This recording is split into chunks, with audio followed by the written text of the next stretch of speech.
योगी के नहले पर अखिलेश का दहला, नई रणनीति ने मचाई यूपी की सियासत में खलबली। बीजेपी नेता भी दंग, सियासी शतक ठोकने की कर ली सपा ने तैयारी।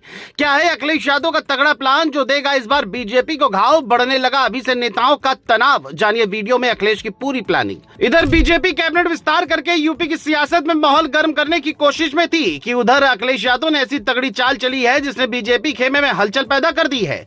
नेताजी के बेटे अखिलेश यादव ने इस बार न सिर्फ बीजेपी को हराने की नई रणनीति बनाई है बल्कि सियासी शतक ठोकने का प्लान बना दिया है, जिसकी चर्चा अब सियासी गलियारों में भी हो रही है। क्योंकि जिन सीटों पर बीजेपी का कब्जा था वहां अब सेंधमारी की सपा ने पूरी तैयारी कर ली है। खबर है कि लगातार 3 चुनावों में हार झेलने वाली 100 सीटों पर सपा ने अब विशेष मिशन शुरू कर दिया है और यही वजह है कि लखनऊ से लेकर दिल्ली तक इस रणनीति की चर्चा तेज हो गई है। बताया जा रहा है कि समाजवादी पार्टी ने उन सीटों की पूरी रिपोर्ट तैयार कर ली है जहां 2012, 17 और 22 में पार्टी लगातार हारती रही। इन सीटों का मिशन मोड में लिया गया है। हर विधानसभा क्षेत्र में करीब 40 कमजोर बूथों की पहचान की जा रही है। इन बूथों पर ऐसे नेताओं और कार्यकर्ताओं को जिम्मेदारी दी जाएगी जो सिर्फ पोस्टर लगाने वाले नहीं बल्कि वोट खींचने वाले चेहरे माने जाते हैं। सपा का मानना है कि अगर बूथ मजबूत हो गया तो चुनाव अपने आप बदल जाएगा। सूत्रों के मुताबिक सपा अब हर उस जातीय समूह पर फोकस बढ़ा रही है जिसकी किसी क्षेत्र में 5000 या उससे ज्यादा आबादी है।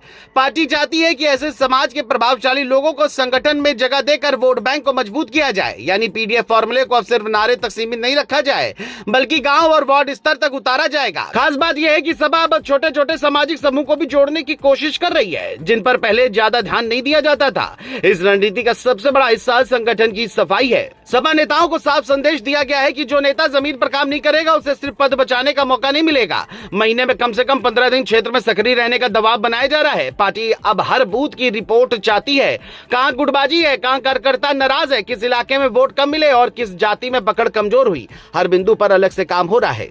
यानी इस बार अखिलेश यादव चुनाव को सिर्फ भावनाओं से नहीं बल्कि डेटा और बूथ गणित से लड़ने की तैयारी में है। जानकार मानते हैं कि 2022 चुनाव के बाद सपा को एहसास हुआ कि सिर्फ बड़ी रैलियों से सत्ता का रास्ता आसान नहीं होने वाला। कई सीटों पर सपा का वोट प्रतिशत अच्छा रहा लेकिन बूथ मैनेजमेंट कमजोर पड़ गया। अब उसी कमजोरी को ताकत बनाने की कोशिश हो रही है। खासकर पूर्वांचल और पश्चिमी यूपी की सीटों पर पार्टी अलग रणनीति के साथ उतरना चाहती है। यही वजह है कि बीजेपी भी लगातार अपने संगठन को एक्टिव मोड में ला रही है क्योंकि उसे पता है कि अगर सपा बूथ स्तर पर मजबूत हो गई तो मुकाबला और कड़ा हो सकता है। बड़ी बात यह है कि सपा सिर्फ यादव मुस्लिम समीकरण तक सीमित नहीं दिखना चाहती। पार्टी छोटे पिछड़े वर्गों, दलित समुदाय और स्थानीय जातीय चेहरों को भी आगे बढ़ाने की तैयारी में है।